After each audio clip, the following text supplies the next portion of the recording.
Lijep pozdrav svima! Danas vam predstavljam brz, jednostavan i ukusan burek od špinata. Pa krenimo. Za početak miksamo 4 jaja, dodajemo 2 prstohvata soli, 2 prstohvata vegete, prstohvat papra, sve to dobro zmiksamo, dodajemo svježi sir,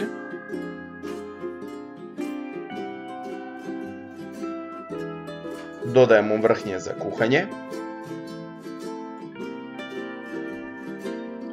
sve to dobro izmiksamo.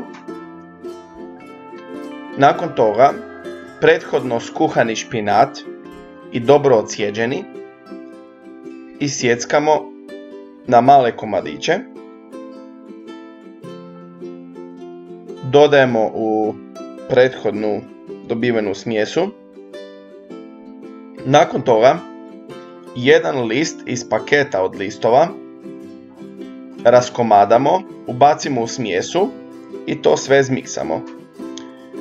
U čistu zdjelu stavljamo maslac, dodajemo mlijeko te stavljamo na laganu vatru kuhat dok se sve lijepo ne rastopi.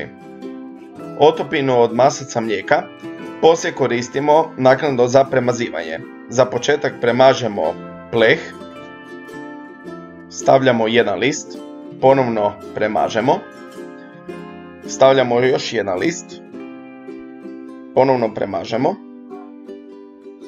Nakon toga dodajemo smjesu dobivenu od špinata, list premažemo, list, ponovno špinat, list, premažemo, list, ponovno stavimo jedan red špinata i ponovno opet 2 reda lista koje također premažemo. Nakon toga sa nožićem lagano izbodemo te stavljamo u pečnicu 20 minuta na 180 stupnjeva. S tim da zadnjih 5 minuta možete podići temperaturu na 200 stupnjeva. Za kraj, radi mekoće listova, premažite listove sa vodom. Dobar tek!